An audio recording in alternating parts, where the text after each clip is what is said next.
Honorer ses parents, plus qu'un commandement, un acte d'amour. Alors, comment les honorer? Pourquoi? Comment et quand? C'est ce que nous allons voir ensemble. Nos parents nous ont donné la vie, ils nous ont donné une éducation dans notre petite enfance, puis dans la préadolescence, l'adolescence et l'âge adulte. Nous avons un fils qui aujourd'hui a presque la majorité et qui quitte le foyer très bientôt au mois d'août. Alors, nous ne manquons pas de passer des moments de qualité avec lui. Comme aujourd'hui, nous étions dans la piscine, nous avons rigolé, nous avons joué avec notre cadet qui va bientôt atteindre la majorité. Il est content de passer du temps avec nous, car c'est notre cerise sur le gâteau. Et il mesure tous les efforts que nous avons faits pour lui, pour l'éduquer, pour qu'il grandisse en sagesse et en intelligence. Notre fils respecte, nous, ses parents. Avec la réussite scolaire, il a aussi reçu l'éducation chrétienne.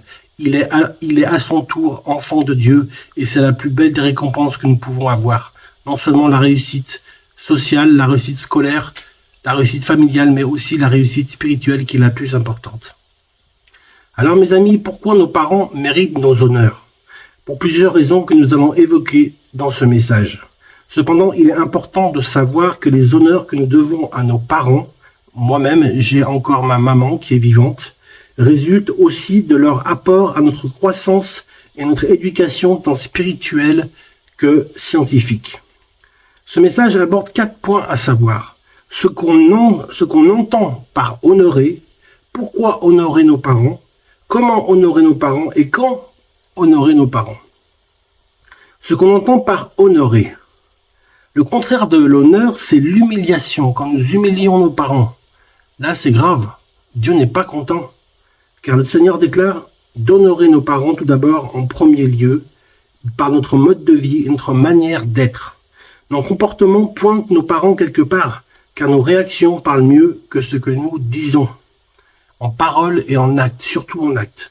Être des témoins, être des soutiens familiaux pour nos parents, leur donner tout ce dont ils ont besoin en ressources, en temps, le temps qu'on leur consacre, la qualité du temps qu'on leur consacre. Amen.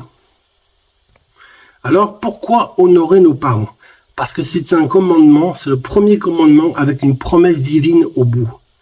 Dans Éphésiens, l'apôtre Paul déclare dans l'épître aux Éphésiens au chapitre 6 et au verset 2 et 3, « Honore ton père et ta mère ». C'est un commandement, afin que tu sois heureux et que tu vives longtemps sur la terre. C'est-à-dire que tu vas être heureux, tu vas être épanoui, tu vas te réaliser toi-même, tu vas être heureux en famille, avec tes amis, avec le Seigneur, et tu vivras longtemps. Tu auras de la longévité.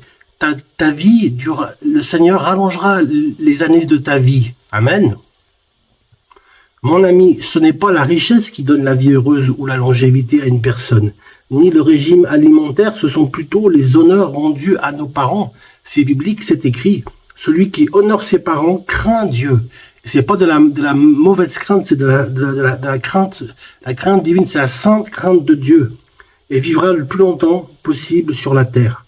La Bible ne ment jamais. Car l'amour parfait bannit la crainte. Amen. Nos parents ne seront pas considérés, respectés par les autres si nous-mêmes, nous ne les honorons pas. C'est à nous en premier lieu de les honorer. Et les autres verront notre témoignage, verront que nous les honorons, verront que nous en prenons soin, nous passons du temps, nous leur consacrons du temps. Si nous ne voulons pas que le monde ait des égards envers nos parents, nous avons le devoir de le faire en premier. Nous devons avoir des égards auprès de nos parents.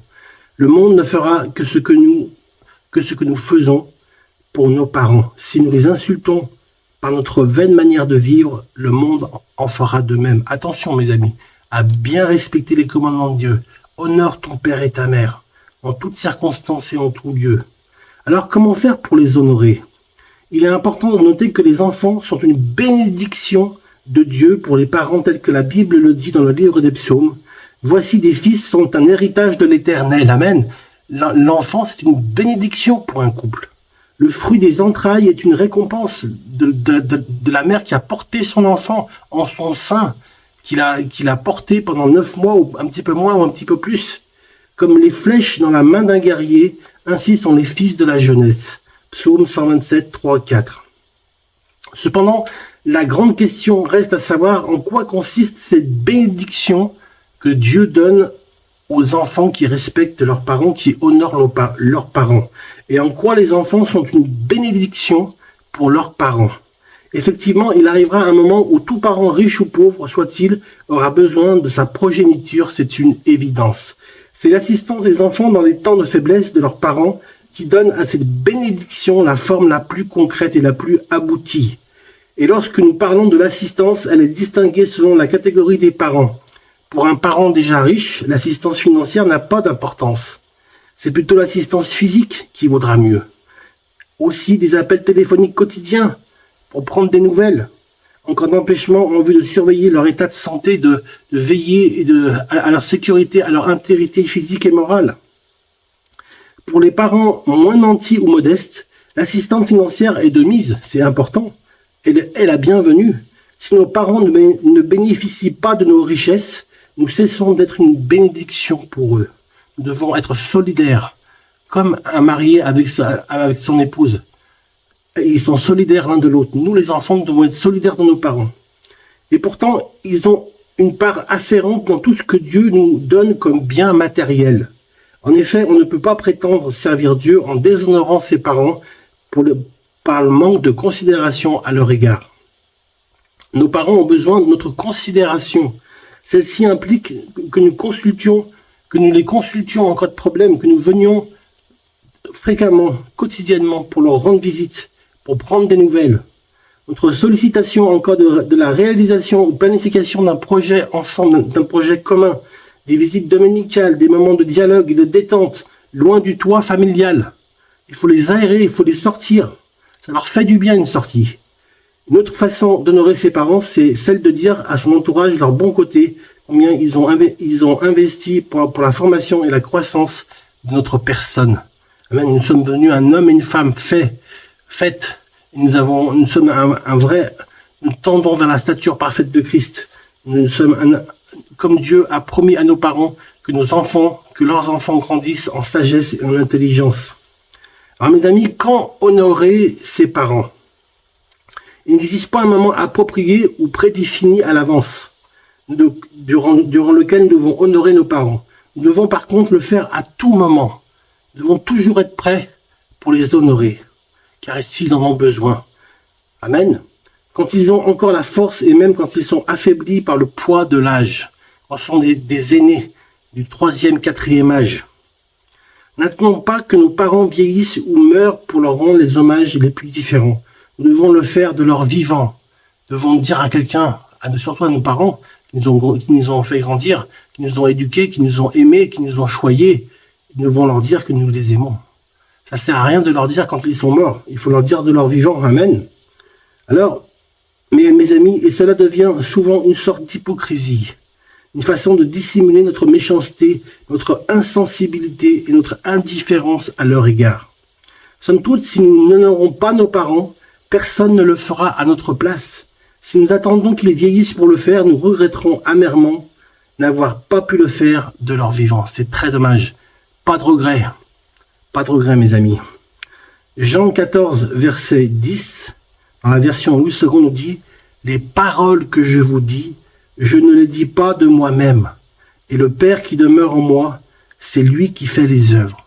C'est lui qui fait toutes choses bonnes en son temps. Et c'est lui qui donne la bénédiction d'avoir un enfant. Parce que Dieu donne et Dieu reprend. Mais Dieu est souverain. Et Dieu donne toujours en abondance. Il donne sa bénédiction. Et il y a un verset qui dit « Les compassions de l'Éternel ne sont point épuisées. Elles se renouvellent chaque matin. » Je connais même une personne qui a perdu son enfant. C'est vraiment dramatique, c'est très douloureux. Beaucoup de souffrance, beaucoup d'incompréhension, beaucoup de questionnements. Mais elle a gardé la foi, cette personne. Et Dieu va répondre à ses prières à sa façon. Parce que Dieu fait toutes choses bonnes en son temps. Soyez bénis, mes amis, aimez vos parents, comme Christ a aimé l'Église, et surtout comme nous devons le faire. Dieu nous demande, c'est un commandement, d'honorer nos parents, comme eux, ils nous ont éduqués, ils nous ont enseigné les bonnes choses, les bonnes pratiques, l'éducation, les us, les coutumes. de la vie chrétienne. Soyez bénis mes amis. Amen.